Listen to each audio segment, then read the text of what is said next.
Namaskaromi, swagatam sarvebhyah. Well, we're back once again with another video series to move you along in this journey through the Sanskrit language. Now, in the next few segments, we're going to be taking a very quick, very much a bird's eye view of what can be often an extremely complicated and kind of frankly stressful topic when you are just starting to learn this language of the gods. This is a phenomenon called Sandhi in Sanskrit, or euphonic combination in English. The idea itself is actually super simple. In Sanskrit, when two words are written next to each other, the end of the first word is going to interact and combine with the start of the second word. This assimilation or combination is called Sandhi.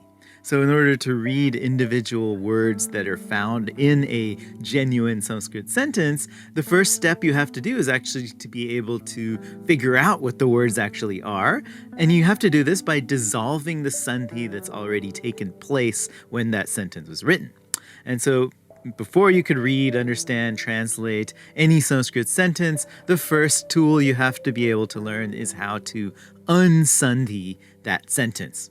Sandhi actually happens in every language, believe it or not. Even in English, when we say the words want to, we're often going to pronounce it as wanna, right? Going to is going to be pronounced as gonna. This is Sandhi. In English, though, it's considered incorrect or informal to write gonna instead of going to. And so in formal writing, you'll see I'm going to go, even though if everyone's saying I'm gonna go. In Sanskrit, though, it's the opposite. A sentence has to be written down exactly as it should be said or recited by the reader. This was especially important for sacred sentences that were part of the liturgy, like that we find in the Vedas or other sacred scriptures, because the idea is that if you don't pronounce the Vedic mantras exactly, properly, the way they're supposed to, for each and every syllable, then the mantra isn't going to work. And so Sanskrit grammarians spent a lot of time developing formal methods called Sandhi so that everything could be written down precisely as it should sound. Sandhi can happen between words, like we just mentioned, and that's called external Sandhi. It can also happen inside a word when a particle or an ending is applied to a root or a stem of a word, and this is called internal Sandhi. There are many, many rules of internal Sandhi. You'll learn them in the future. But in this segment, we're going to be looking at kind of two important rules of internal Sandhi that we have to learn right away before we start doing grammar. In the next few segments, we'll be looking at different situations then when we see what's called external Sandhi.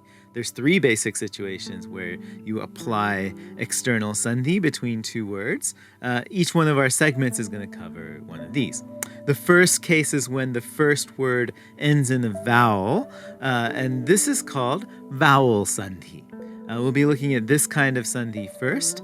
Before we get to that, though, we're going to need a kind of special little detour, a segment on what's called vowel strengthening, or guna and vriddhi, before we can understand how vowel Sandhi works. Next, our next case is when the first word ends in a consonant. This is called consonant Sandhi. We'll be looking at this kind of Sandhi in our third segment.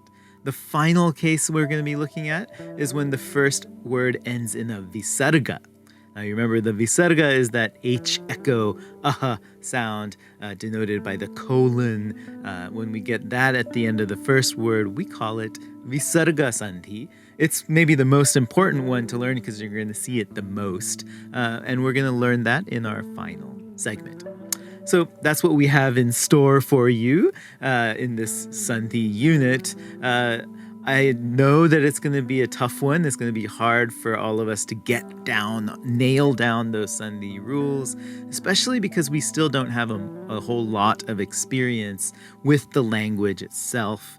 And so I understand it's going to be confusing. It's like trying to find your way through a forest. But trust me, like with Devanagari script, the more that you see it, the more you get familiar with it, the easier that Sandhi is going to get.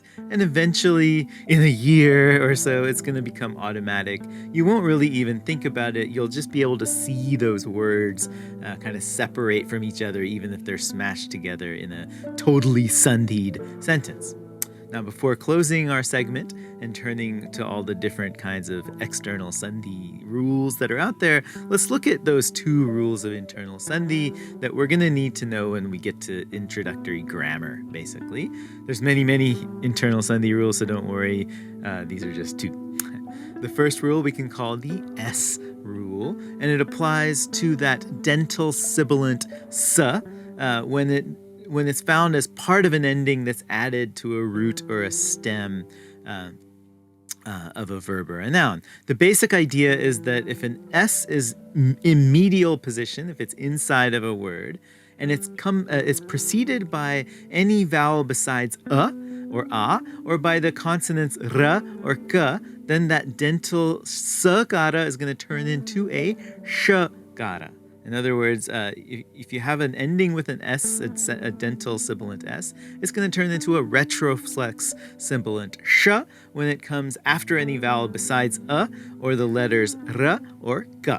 So, for example, in the verb kr, to do, we add the ending si to the stem karo. That gets us not karo si, but karo shi, which means you do. The idea here is that because the o is not an a, then the sa becomes the sh because of that internal Sandhi.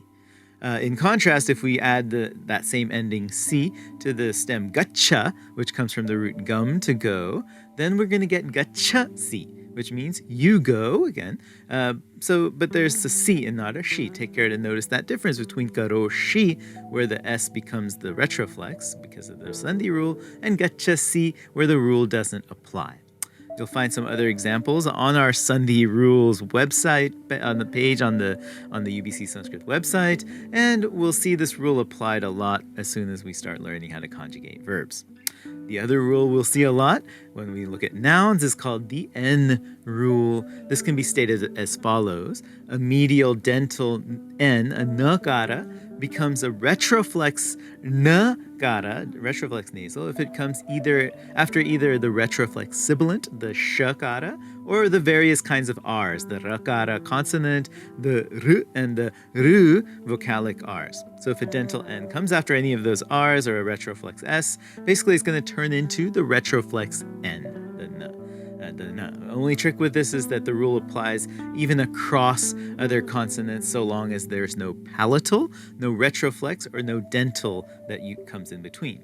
This sounds confusing, I know, but basically the idea is that the rule is going to get canceled by those second and third and fourth rows of our syllabary, and the first and the last row doesn't cancel it, and neither does actually the semivowel ya. The basic example to remember how this works is when we add the instrumental ending ena to Rama, our famous god, king, Lord Rama. This would you would expect to become Ramena because of that ra, it becomes Ramena, where the n has now become the retroflex na. This would the meaning is by Rama. It's not Ramena, Ramena. This is despite the fact that there's a m-gara in between the r and the na. So the m is in our bottom row of the syllabary, the labials, so it doesn't cancel out the rule. Other examples, if you want to add the ena ending to the word karya, meaning task or thing to be done, the ra-gara would force the dental end to become a retroflex na-gara, even though there's that ya in between, so it doesn't cancel the rule. So it becomes karyena, because meaning by the task. It's not karyena with a dental N. Now, if there's a palatal, retroflex, or dental consonant that comes in between, then it is going to cancel our rule. So if you added, for example, that same ena ending to the word ruta, which means the cosmic truth, then the dental T between your dental na and the in the ending and the earlier vocalic R at the start of ruta, it would cancel that sandhi rule. And so it's going to stay rutena and doesn't become rutena. It means by means of the cosmic truth. Again, we have a couple more examples of this on the Sandhi chart. The N rule, though, is something you are going to see a lot of, and you're going to get a lot of practice when we look at nouns and how to decline them. Now, this is all confusing, I know, but trust me, you'll mostly be learning these two internal Sandhi rules, the S rule and the N rule, kind of by getting them wrong over and over again. Don't get discouraged by that. I'm just trying to help you if I make corrections on your mistakes. But every time you get it wrong, it's going to be a learning moment so that you get better and better at recognizing when the N rule and the S rule go into effect. When does the dental sibilant become a retroflex? When does the dental N become the retroflex N? And with these these two rules, we're just scratching the surface of the fun thing called Sandhi. We're going to next tackle vowel Sandhi, then we're going to go into consonant Sandhi, and then the all-important Visarga Sandhi. But before tackling all of these things, there's some basic information we're going to need about what's called vowel strengthening. It's kind of combinatorics almost that takes place between vowels in Sanskrit. So, thank you for watching. Dhanyavadaha. Punarmilamaha.